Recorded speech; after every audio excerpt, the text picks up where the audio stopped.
Welcome back to the Now Morning Show. It's time to shine a spotlight on national service and the ministry's industrial training program.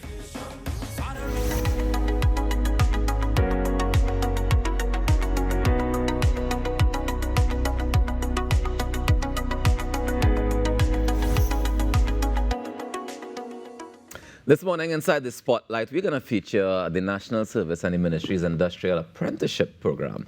And this morning, I want to welcome the Honorable Foster Cummings, Minister in the Ministry of Youth Development and National Service, alongside the National Service Coordinator, Gachelle Gilkes-Edwards. Good morning to you. Good morning.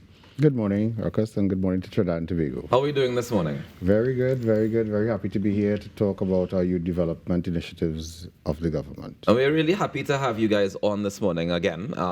Now, we've been hearing lots of information coming out of MyDNS. We've been seeing all the programs that you guys have been promoting, have been encouraging young people to be a part of.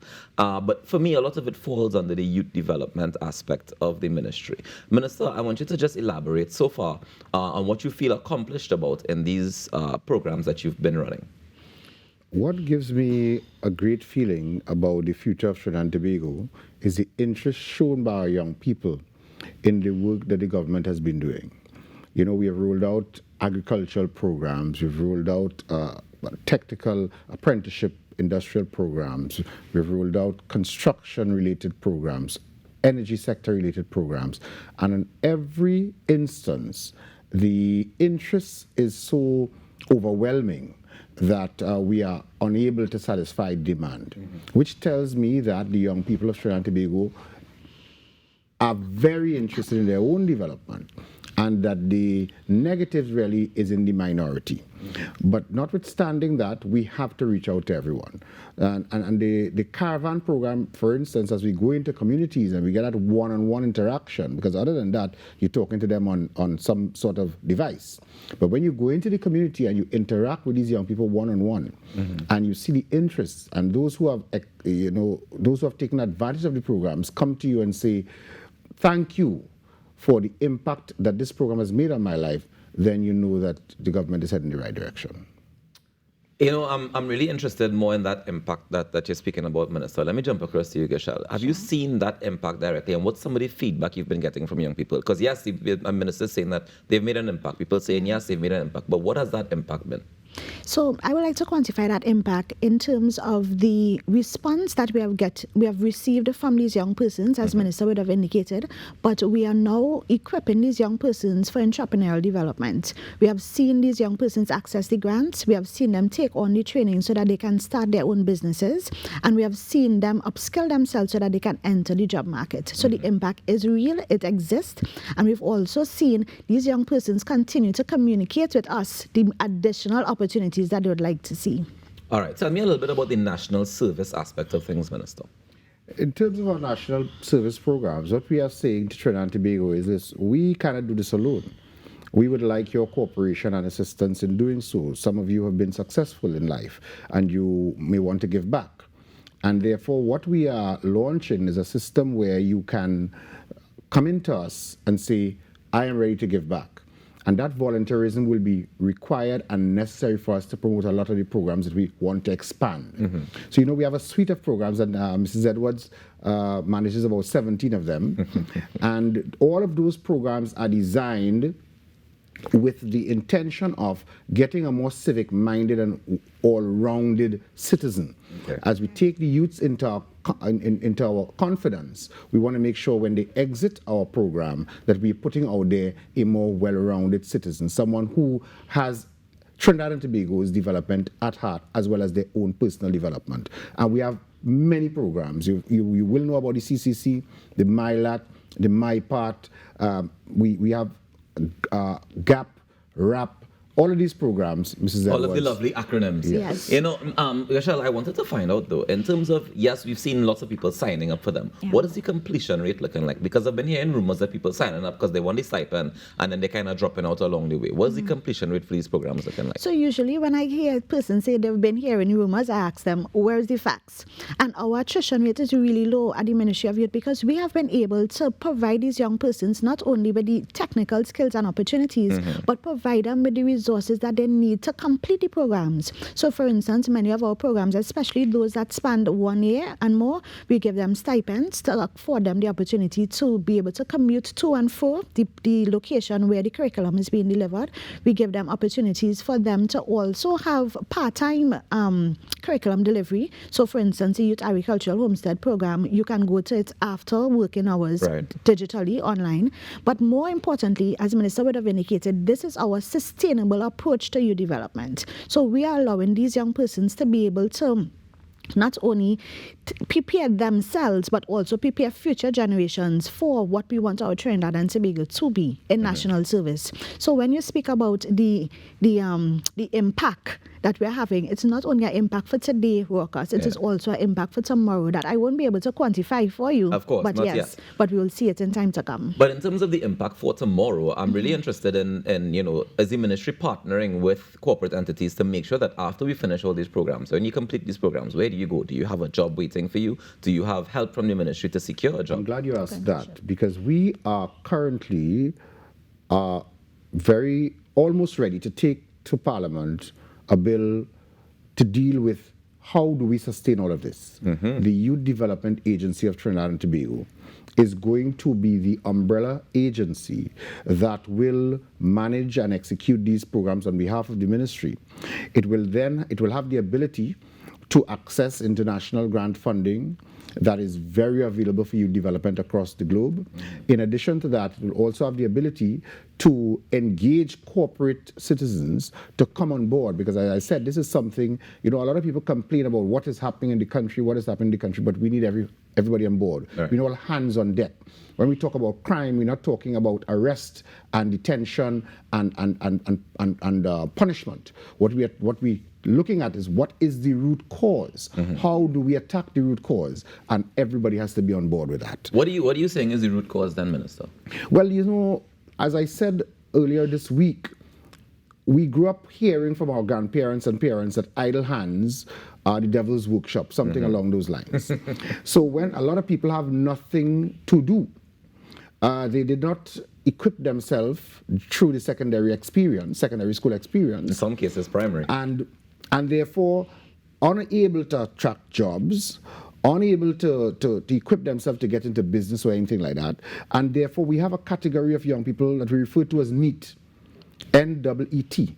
They're neither employed or in education or any formal kind of training. And therefore, that category we're going to pay some additional attention to make sure we do not have a group of persons sitting in society not able to realize their full potential. So while we're looking at all the young people, that particular category, we're going to pay a little more attention to them. And therefore, at the end of our interaction in their life, we expect that they will be able to contribute to the development of the country in a more positive way. What's interesting for me, though, Minister, is a lot of the times some of these people who would fall into that bracket that you're talking about there, when I engage them, it's not that, you know, yes, they are limited when it comes to education or desire for employment, but it's because they don't want to actually do the work involved. They don't want to work for a whole month and then get paid at the end of the month. They want to get paid big money one time. How do we change that mentality? You will always have, you wouldn't get 100%. You'll always have those persons who will not want to go the extra mile. But what we have seen by our interaction is that the numbers who want to do something far outweigh the numbers who prefer to sit on the block and do nothing.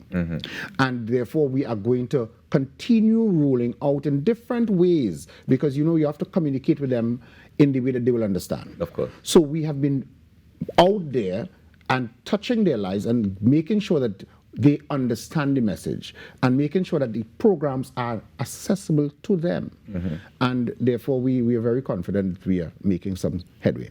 Go ahead, Gachelle. So, workers, two things I wanted to add to what Minister contributed. One, Minister has ensured that we have life skills development in all of our programming delivery.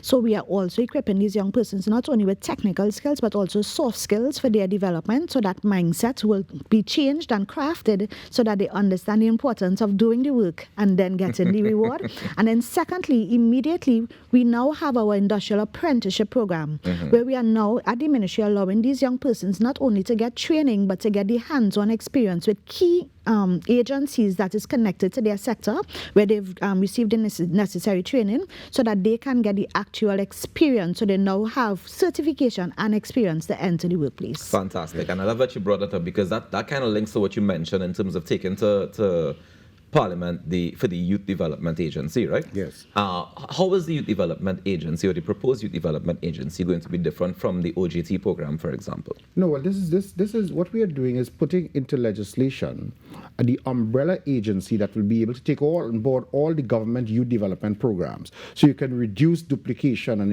increase efficiency, because you want to make sure whatever you put in place can last. For instance, we had the youth camps in the past, which were doing very well, but along the way, policy changes, government changes, and these camps were closed.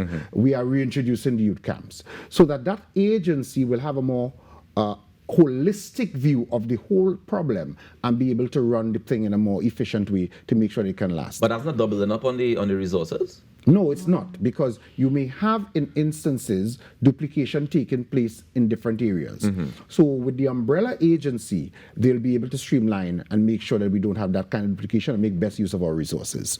I'll also tell you, as you pointed out earlier, that there are some people who do not feel that they want to get involved, etc., etc. One program that we launched last week, which I'm very impressed with, and which of course also falls under Mrs. Gilkes-Edwards, is the MYDNS PLAR program, which is a program you'll be very interested in, Rockers. You yourself, if you're under 35, might be able to take advantage of it. I can't partake in none of your programs, sir. Not me and Inka we've been having a problem with this for the longest while, but go ahead. Only after 35, unfortunately. After 35 only. That program takes skilled persons who have not been certified. So you're skilled, you're a tailor, you never formally went to Tailoring school. Right. But you can do a good suit. Right. The program will assess you, and the National Training Agency that we're working in partnership with, another agency like MIC, etc., will be able to then take you from where you are in terms of your experience to some level of certification.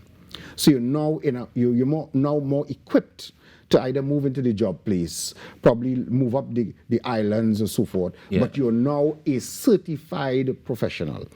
And that program, we're starting it off with a pilot of 150.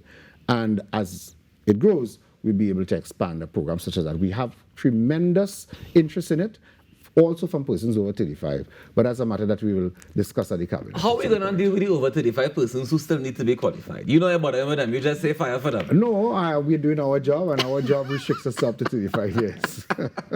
I hear you. Gachelle, which of the programs are you proudest of? That's a hard question. I know, that's why I asked it. It's a hard question.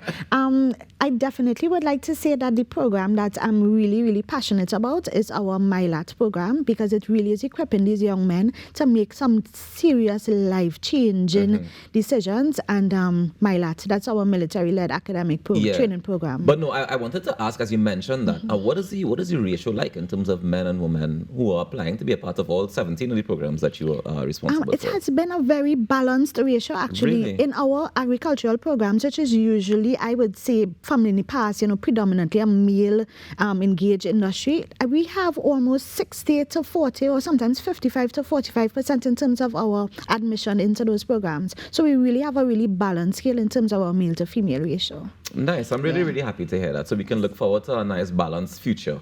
Well, I'm not sure how balanced, based on what Ms. Edwards was saying, the last graduation I attended of the Homestead program, I think it was, the women outnumbered the men.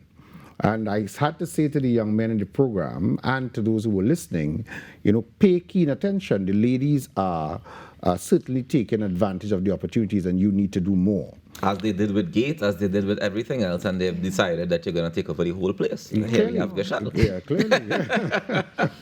But let me thank you both for joining us this morning. Congratulations on all the programs so far. We look forward to more coming out of the ministry. Minister, before we wrap with you though, I just want you to look into the camera and tell Trinidad and Tobago why they need to be a part, or why they need to support the national service ventures. We are investing in the future of Trinidad and Tobago. We have children, we have grandchildren, we have family. We want to make sure that we prepare this place and make it a better place in the next few years. And therefore, to do that, we have to invest now our time and our resources in the development of our people, particularly our young people. And so the government, through the establishment of the Ministry of Youth Development, which is a creature put together by the Prime Minister, is determined to make a serious investment in the development of our young people. I say to our young people, it all starts with you.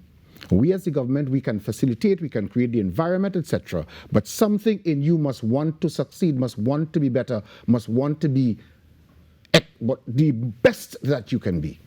And the government is prepared to hold your hand. To do that, it starts with you. Thank you so much. The Honorable Foster Cummings, Minister in the Ministry of Youth Development and National Service, and Mrs. Gachelle Gilkes-Edwards, National Service Coordinator, joining us this morning as we chat about National Service and the Ministry's industrial apprenticeship programs that they have in store for you.